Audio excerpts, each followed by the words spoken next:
ભરૂચમાં એક જ ચાલે, ચૈતર વસાવા ચાલે. આ સૂત્ર અને આ ગીત છે તે ભરૂચની અંદર જોરશોરથી ડીજેમાં વાગ્યું, પણ ખરા અર્થમાં સાચે ખાલી ડીજેમાં જ વાગ્યું. ઘણા બધા ચૈતર વસાવાએ ધમ પછાડા કર્યા જીતવા માટે, પણ બધા જ નકામા સાબિત થયા. ચૈતર વસાવાને ક્યાં કાઠું પડ્યું તે જાણવું છે. નમસ્કાર, આપ જોઈ રહ્યા છો નિર્ભય ન્યૂઝ અને હું છું આપની સાથે રિદ્ધિ. આ વખતે ચૈતર વસાવાને ખબર હતી કે મારે આગમાં ઝંપલાવવાનું છે, મારે મનસુખ વસાવા સામે લડવાનું છે, તેમ છતાં પણ તેઓ આ વખતે આગમાં ઝંપલાવ્યું. આ વખતે મેદાનમાં ઇન્ડિયા ગઠબંધનવાળી આપ અને એમની સામે ભાજપ અને એમની સામે બાપના નેતા એટલે કે વસાવા વર્સિસ વસાવા મેદાને હતા. મનસુખ વસાવા, એમની સામે ચૈતર વસાવા અને એમની જ સાથે દિલીપ વસાવા આ વખતે મેદાનમાં હતા. ક્યાંક ને ક્યાંક આ ત્રણેય વસાવાનો જે જંગ હતો તે ચરમસીમાએ પહોંચી ગયો હતો અને લોકોને એવું લાગતું હતું કે આ વખતે ખરા અર્થમાં ચૈતર વસાવા છે તે જીતીને આવવાના છે, પણ એવું ના થયું.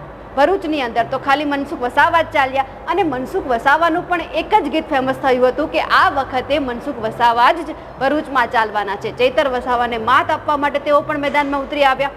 ખરા અર્થમાં આપને પણ ખબર હતી, કોંગ્રેસને પણ ખબર હતી કે જે ભરૂચ લોકસભા બેઠક છે તે ભાજપનો ગઢમણાઈ છે, પણ અહીંયા ચર્ચા તો માત્ર એક જ વસાવાની હતી અને એ છે ચૈતર વસાવા. કારણ કે એમનું જે ગીત એટલું બધું ફેમસ થયું હતું કે ભરૂચમાં એક જ ચાલે છે, ચૈતર વસાવા. પણ ચૈતર વસાવા ના તો ચાલી શક્યા કે ન તો દોડી શક્યા. એમનું મુખ્ય કારણ એક જ છે કે ત્યાંનો આદિવાસી સમાજ જે તરફ જાય છે તેમનો હંમેશા વિજય થાય છે. કારણ કે આદિવાસી સમાજનો જો અહીંયા આપણે વોટર્સ જોવા જઈએ તો આ વખતે 30% જેટલા મતદારો માત્ર આદિવાસી સમાજના હતા અને એમની સાથે મુસ્લિમ સમાજના 25%, એમની સામે પાટીદાર સમાજના 12%, ક્ષત્રિય સમાજના 8%, જ્યારે દલિત સમાજના 5% સહિત અન્ય 20% મતદારો હતા. એટલે કે ક્યાંક ને ક્યાંક જે આ જંગ છે તે રસાકસી ભર્યો તો રહેવાનો જ હતો, કારણ કે વસાવા વર્સિસ મેદાને હતા અને એમની સામે બધા લોકોની એક જ મીટ માંડીને બેઠા હતા કે આ વખતે ઇન્ડિયા ગઠબંધનવાળી આપના જે ઉમેદવાર છે એટલે કે ચૈતર વસાવા આ વખતે કાઠું કાઢવાના છે.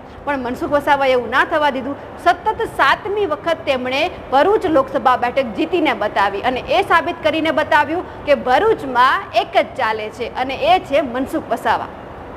તમને શું લાગે છે? ચૈતર વસાવાને ક્યાં કાઠું પડ્યું, ક્યાં તેઓ પાછળ રહી ગયા? અમને કમેન્ટ કરીને જરૂરથી જણાવશો અને સાથે જ નિર્ભય ન્યૂઝને લાઇક, શેર અને સબસ્ક્રાઇબ કરવાનું ના ભૂલશો. નમસ્કાર.